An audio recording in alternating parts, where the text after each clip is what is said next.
Bienvenue sur Leadershift, le podcast qui fait bouger votre leadership. Bonjour, c'est Vincent, bienvenue dans un nouvel épisode de Leadershift. Cette semaine, gérer ses émotions. Ben oui, ça fait longtemps que nous parlons, que nous tournons autour finalement dans nos épisodes de Leadershift, et j'ai décidé de m'attaquer à ce gros morceau. Alors, je vais pas vous faire un exposé théorique de la gestion des émotions, parce que les émotions sont encore un sujet d'investigation scientifique très très actuel. En fait, il n'y a pas de consensus complet sur ce que sont les émotions, d'où elles proviennent, à quoi elles servent, etc. Il y a un certain nombre de choses que je vais vous dire dont j'ai l'impression qu'elles sont consensuelles, mais je pourrais me tromper. Alors, le présupposé, en fait, c'est que je pars du point de vue qu'il y a une différence entre émotion et affect, que nous verrons, et que, du coup, comme il y a une différence, eh bien, cela nous donne l'opportunité de gérer nos émotions. Puisque gérer ces émotions, ça veut dire prendre le contrôle ou être en mesure de contrôler au moins l'expression ou le comportement de la dite émotion. Donc, gérer les émotions, pour moi, est possible parce que, au moins partiellement, les émotions sont une construction et non pas une fatalité. Alors, séparons affect et émotion. Les affects sont des réactions physiologiques partagées avec les animaux et les mammifères en particulier. Quand on parle d'amygdale, quand on parle de circuits neuronaux, on va plutôt parler d'affect. Donc là, voilà, typiquement les gens, ceux d'entre nous qui se mettent en colère, on va le sentir, on va avoir chaud, la tension qui monte, la pression sanguine qui augmente, etc., etc. Donc ça, c'est l'affect. Et effectivement, pour autant que je me trompe pas, l'affect, lui, est automatique, puisqu'il dépend du système sympathique, nerveux sympathique, si je me trompe pas, et donc il est automatique, il est déclenché automatiquement par notre corps en fonction d'une série de critères qu'on verra. Que sont les émotions ? Eh bien, les émotions sont l'expérience subjective de ces affects.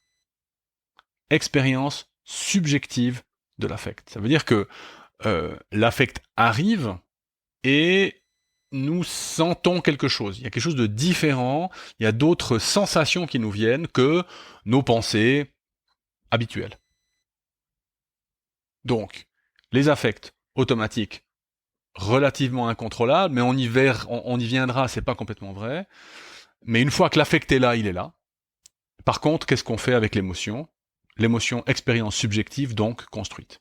Alors, quelques bases à propos des émotions. Donc, on laisse tomber les affects. Les affects, on n'en parle pas trop, c'est plus de la biologie, de la biochimie. On va nous se baser sur le côté peut-être un peu plus psy, donc les émotions. Alors, les émotions ne sont ni positives ni négatives, elles sont.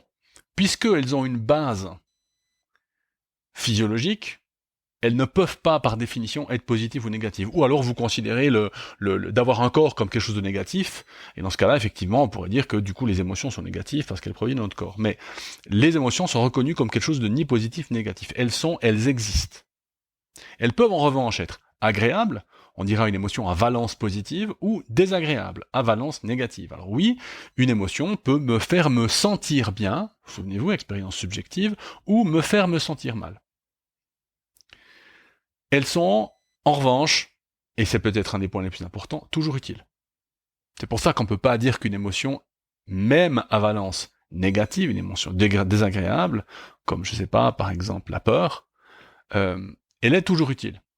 Puisque l'émotion est un signal, une information qui nous est donnée par notre cerveau ou notre corps, ce qui est évidemment la même chose. Notre cerveau fait partie de notre corps. Donc c'est un signal. Et donc c'est une information, et donc c'est une opportunité, une chance de savoir qu'est-ce qui se passe d'une autre manière que par notre observation consciente.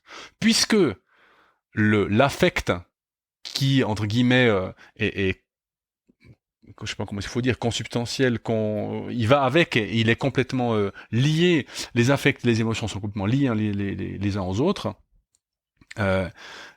c'est toujours utile, puisque c'est un signal quelque part inconscient de l'affect qui nous donne cette conscience que quelque chose se passe. Donc c'est toujours utile. Il n'y a pas d'émotion de base, ou alors on parle d'affect. D'accord ? les émotions de base, hein, alors dont on va parler tout de suite, ce ne sont pas comme si on avait comment dire, des briques avec lesquelles on va construire d'autres émotions. Ça, ce sont plutôt les affects. Par contre, il y a des grandes familles, il y a des émotions qui se ressemblent, qui sont cousines, hein, ou frères et sœurs. Et donc, on va pouvoir faire des grandes familles, on parle de familles, mais elles sont pas plus de base ou moins de base que les autres. Alors, les grandes familles, alors, elles sont connues, hein, peur, colère, tristesse, joie. On ajoute de temps en temps surprise ou dégoût. Bon, je suis pas bien sûr, c'est pas très important.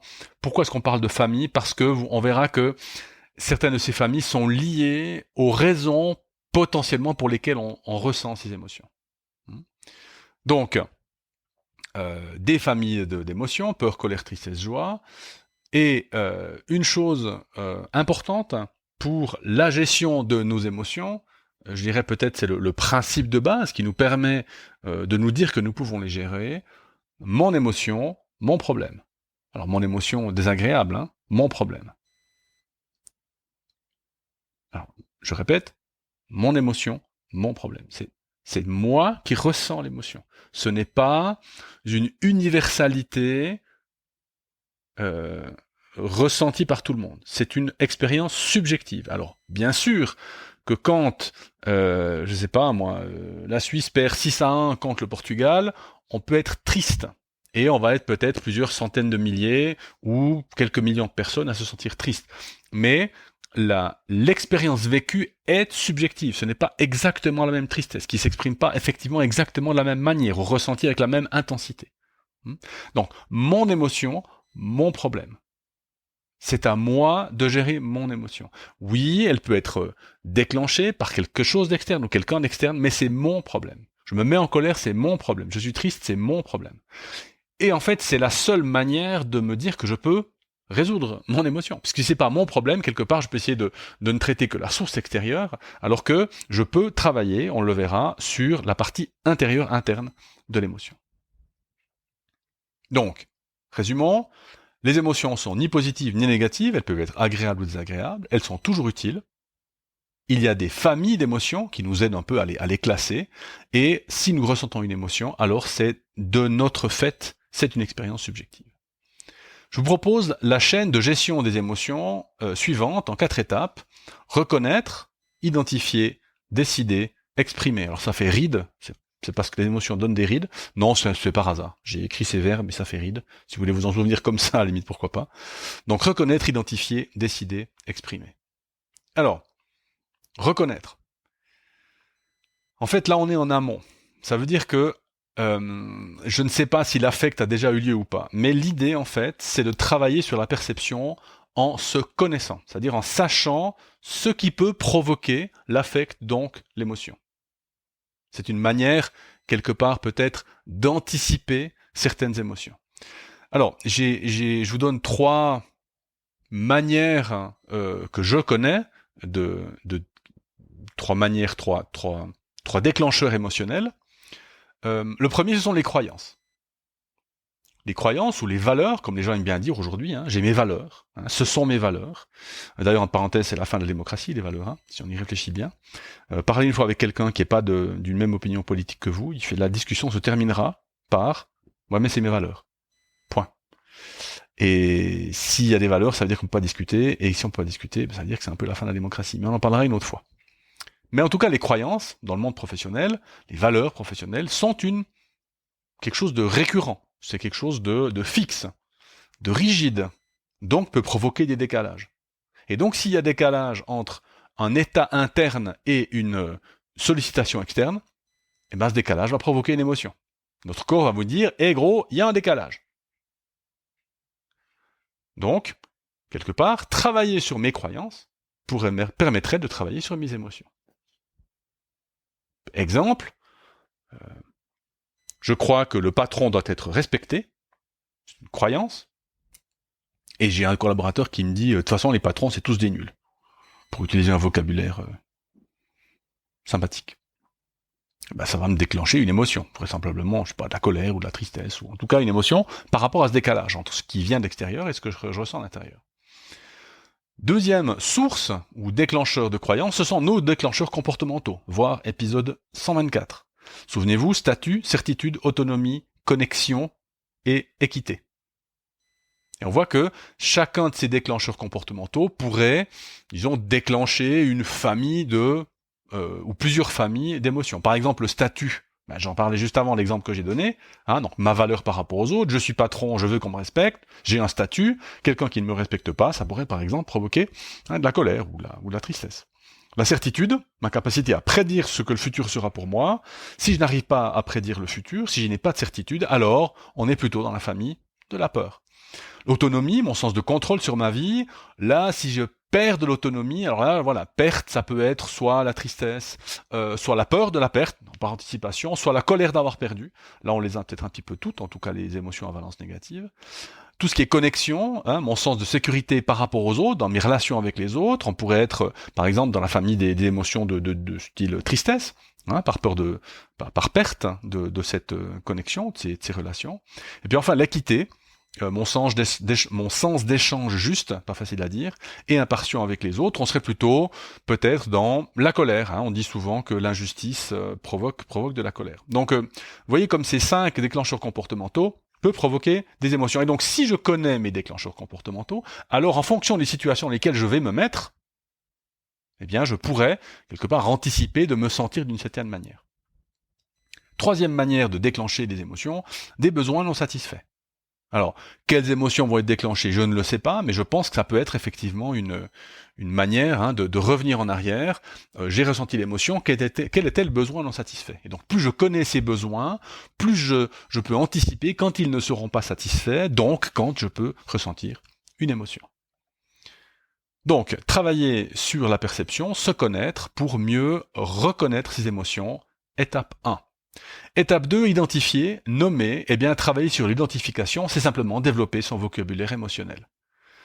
Je vais vous lire une série d'adjectifs et vous allez réfléchir à est-ce que vous les utilisez tous ? Agité, angoissé, anxieux, coincé, confus, coupable, craintif, défensif, désorienté, dévalorisé, effrayé, émotif, faible, fourbe, harcelé, humble, inhibé, inquiet, modeste, nerveux, paniqué, perdu, pessimiste, sauvage, timide, tendu, timoré.